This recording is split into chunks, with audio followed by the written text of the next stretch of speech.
अस्सलाम वालेकुम। इस फसल को तो आप जानते ही होंगे। ये जी हमारी रोज़ाना की ज़रूरियात में 90% शामिल है और ये वो फसल है जिसके दानों की वजह से अम्मा हवा और आदम को शैतान ने मरदूत ने जन्नत से निकलवा दिया था, ज़मीन पे ला फेंका और हम इधर फंसे हुए हैं। और ये अल्लाह ताला की बहुत बड़ी नेमत है। गंदम, इसको कणक भी कहते हैं पंजाबी में, सराइकी में इसको राड़ा भी कहते हैं। तो ये गंदम जी बड़ी नेकी है, पक गई ऑलमोस्ट। इसमें आप देखिए ब्राउन कलर आना शुरू हो गया है और 3-4 दिनों तक ये मुकम्मल पक जाएगी अगर धूप लगती रही। अब इसका हमारे पोल्ट्री के साथ क्या ताल्लुक है आप देखें, दिखाएं जी। ये मैं खड़ा हूँ, ये खेत है, ये दूर तक सारी ये सब गंदम ही है और ये पीछे शेड का पैड है, दिखाएं जी। ये 2 शेड है जी, इनके पैड हैं। अब यहाँ हफ्ते में लग जाए, 10 दिनों में लग जाए, लगेगी यहाँ पे थ्रेशर। और उसके बाद फिर 2-2.5 महीने तक, जब तक ये गंदम का मसला ये हल नहीं होता, थ्रेशरें बंद नहीं होती, चूज़ों के अंदर सांस के मसाइल ख़त्म नहीं होंगे। उसमें प्लग्स भी बनेंगे, रेशा भी बनेगा, लंग्स भी ख़राब होंगे, IBH9 का अटैक भी हो सकता है और उसमें ND भी आ सकती है। अब वो थ्रेशर क्या करेगी और हमने उससे कैसे बचना है, अपने बर्ड को पहले से कैसे प्रिपेयर करना है। ज़ाहिर अब ये खेत है और ये शेड है, सारा कुछ मट्टी कटा जाएगा तो अंदर ही, तो उससे हमने अपने आप को और अपने चूज़े को कैसे बचाना है, ये सारी चीज़ उसको देखेंगे। अभी तक आपने चैनल को सब्सक्राइब नहीं किया तो उसके ऊपर ये सिट्टा खींच के मारें, बटन के ऊपर टच हो जाना चाहिए, सब्सक्राइब हो जाना चाहिए। वीडियो को आपने लाइक करना है, 150 लाइक्स का टारगेट है। शुरू करते हैं। थ्रेशर चलने से बर्ड का इसके साथ क्या ताल्लुक है? देखिए जी, जब ये थ्रेशर चलती है ना तो तूड़ी हम उससे हासिल करते हैं और हम गंदम हासिल करते हैं। ये जो तूड़ी है ना, ये जो ज़रात है, ये हवा के साथ बड़ी दूर तक जाते हैं। आजकल के मौसम में जिन लोगों को पोलन एलर्जी होती है और एस्थमा के जो पेशेंट होते हैं, वो भी इसमें बड़े परेशान रहते हैं। बर्ड के नॉस्ट्रल्स के अंदर वो जो तूड़ी के छोटे छोटे ज़रात है ना, वो उसके नॉस्ट्रल्स में जब वो एंटर होते हैं तो नॉस्ट्रल्स में वो इरिटेशन पैदा करते हैं। अब वो सांस के रास्ते जब वो आगे ट्रेकिया के साथ जाके अटैच होते हैं तो वहां भी वो इरिटेशन पैदा करते हैं। अब इस इरिटेशन की वजह से बर्ड के जो म्यूकस ग्लैंड है ना, वो म्यूकस पैदा करना शुरू कर देते हैं। उनको लगता है कि कोई फॉरेन पार्टिकल आ गया है और ये बर्ड को तंग करेगा, तो वो म्यूकस सिक्रेशन पैदा करते हैं ताकि इस म्यूकस के साथ जब बर्ड स्नीजिंग करता है तो ये फॉरेन पार्टिकल ना जिस्म से बाहर निकाल दें। अब वो म्यूकस की प्रोडक्शन स्टार्ट होती है तो बर्ड को सांस लेना मुश्किल हो जाता है। सांस लेना मुश्किल होता है, पहले ही नमी कम है और फिर तेज तेज सांस लेता है, वो रेशा उसके अंदर से नमी मजीद निकलना शुरू हो जाती है और वो आहिस्ता आहिस्ता हार्ड होता है। जब वो हार्ड हो जाता है तो वो प्लग की शक्ल इख्तियार कर लेता है। वो प्लग फिर बाइफर्केशन के अंदर जाके वो फंस जाता है।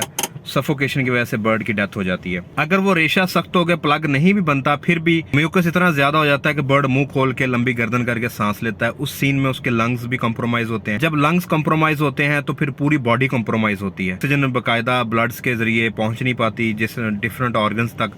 लिवर इफेक्ट होता है, किडनीज इफेक्ट होते हैं। Aahista Aahista bird immuno suppression में जाता है, ढीला होकर बैठता है तो फिर उसके ऊपर अपॉर्चुनिस्टिक बैक्टीरिया सारे के सारे अटैक कर जाते हैं। उसमें इकोलाई सबसे पहले, साल्मोनेला के बाद कॉक्सी वगैरह का अटैक हो जाता है। और अगर आपने बाकायदा उसके ऊपर वर्किंग नहीं की है, वैक्सीनेशन नहीं की, किल्ड इंजेक्शन नहीं लगाया हुआ, तो फिर ND का अटैक भी हो सकता है। IB और H9 की तरफ भी चूजा जा सकता है और इवेंचुअली फिर गंभोरों की तरफ भी चला जाता है। अब ये देखें, एक छोटा सा पार्टिकल है और वो उड़ा है थ्रेशर से और वो पहुंचा है शेड के अंदर और उसने बर्ड के साथ क्या मामलात किए हैं। यही मामलात को हमने कंट्रोल करना है, देखना है कि हम किस हद तक अपने परिंदे को बचा सकते। अब इसका कंट्रोल 2 तरह से है, एक तो मैनेजमेंटल कंट्रोल है, दूसरा स्पोर्टिव कंट्रोल है। मैनेजमेंटल में आपने अपने बर्ड को बचाना है कि शेड के अंदर ये चीजें शामिल ना हों। वो भी मैं आपको दिखाता हूँ कैसे। एहतियाती तदाबीर में सबसे पहले आ जाता है ये कपड़ा।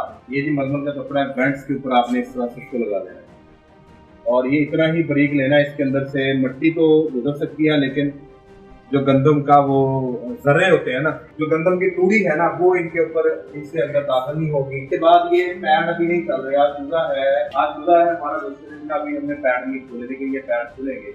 जब ये पैड खुलेंगे तो इसके नीचे भी हम वही मलमल का कपड़ा लगाएंगे। ये सबसे पहली एहतियात है। आपने पैड के अंदर भी लगाना है, इधर मलमल का कपड़ा बेल्ट के ऊपर लगाना है।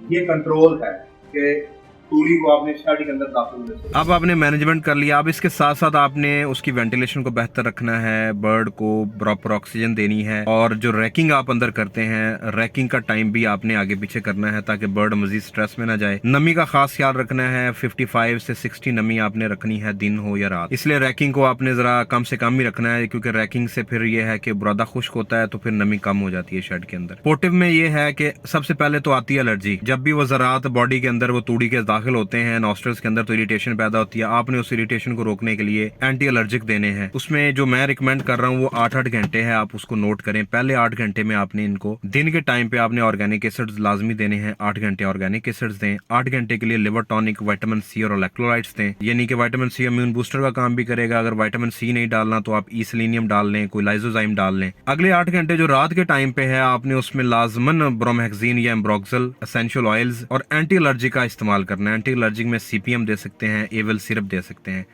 ब्रोमैक्सिन, मेंथोल कट्ठे कम्बिनेशन में ले लें तब भी ठीक है, अलग-अलग डाल लें तब भी ठीक है। ये आपने अपने बर्ड का चेक रखना है जब तक ये थ्रेशेस का मौसम जा रहा है। अभी जो परिंदे डले हुए हैं वो लाजमन थ्रेशेस के अंदर आएंगे और उनके शेड के इर्द गिर्द एक नहीं दो नहीं, और क्योंकि जब हवा चलती है तो ये 1-1 किलोमीटर तक भी ज़रात आगे के आगे फैलते जाते हैं, बर्ड को डिस्टर्ब करेंगे।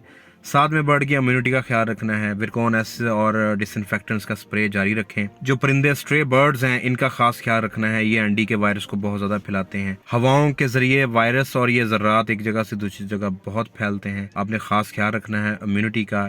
इन एंटी किल्ड के इंजेक्शंस को लाजमन करें, सारी की सारी वैक्सीन करें। अब खुदा न खास्ता आपका बर्ड इस चीज़ से निकल के आगे आ गया और उसमें सेकेंडरी इन्फेक्शन शुरू हो गई है, तो फिर आप उसको 2-3 तरह की ट्रीटमेंट्स हैं जो दे सकते हैं। पहला मेरा मशवरा ये है, आजकल जितना भी हम डायग्नोज कर रहे हैं उसमें ड्रग ऑफ चॉइस जो है ना मुश्किल होती जा रही है, तो मैं कल्चर्स के ऊपर शिफ्ट हो गया हूँ। अपनी करीब तरीन लैब्स में जाएं, इंश्योर करें अपने बर्ड्स को वहाँ भेजें। एक दिन कोर्स को लेट कर लें लेकिन कोशिश करें कि पहले पता करें कौन सी एंटीबायोटिक आपके परिंदे में परफॉर्म कर रही है। ऐसा हो रहा है कि फास्फोमाइसिन एक शेड पे परफॉर्म कर रही है, दूसरे पे नहीं कर रही। फ्लोरफेनिकॉल एक जगह पे अच्छा रिजल्ट दे रही है, दूसरी जगह पे वो फार्मर नाराज हो रहा है कि बिल्कुल रिजल्ट नहीं आया। तो आप अपने प्रोडक्ट्स को भी बचाएं, अपने परिंदे को भी बचाएं, अपने एक्सपेंसेस को भी देखें। सिर्फ एक टेस्ट करवाएं, 2-4 हज़ार का टेस्ट करवाएं, लेकिन फिर भी आपके सामने एक पिक्चर आ जाएगी कि आया कि हमने कौन सी एंटीबायोटिक देनी है। आप इसमें एनरो दे सकते हैं, एनरो टाइलोटिल माइकोसिन का कम्बिनेशन दे सकते हैं, फास्फोटाइलो का कम्बिनेशन दे सकते हैं। अगर इंटेरिक इश्यूज हैं तो लिंको और अमॉक्सी का कम्बिनेशन दे सकते हैं, अमॉक्सी और कोलिस्टिन का कम्बिनेशन दे सकते हैं। बुखार और सफेद बिट्ठे हों तो फिर आप फ्लोरफेनिकॉल न्यूमाइसिन दे सकते हैं। ये तमाम एहतियाती तदाबीर हैं। बीमारी से बचाना वो भी अल्लाह की जात ने बचाना है और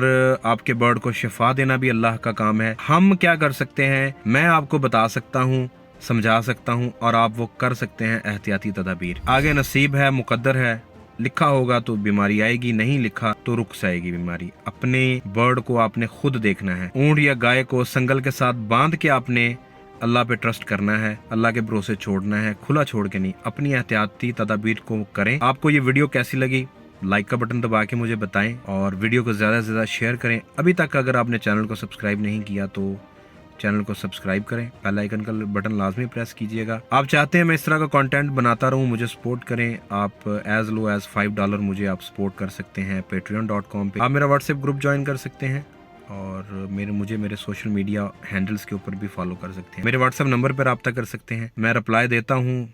मैसेज ज़्यादा होते हैं, बिजी रूटीन होती है, थोड़ा सा लेट हो जाता है, बाज़-औक़ात एक दिन लेट भी हो जाता है। एमरजेंसी की सूरत में आप मुझे कॉल कर सकते हैं। अपनी दुआओं में याद रखिएगा और इस टॉपिक में मज़ीद वीडियोज़ आएंगी। अल्लाह हाफिज़।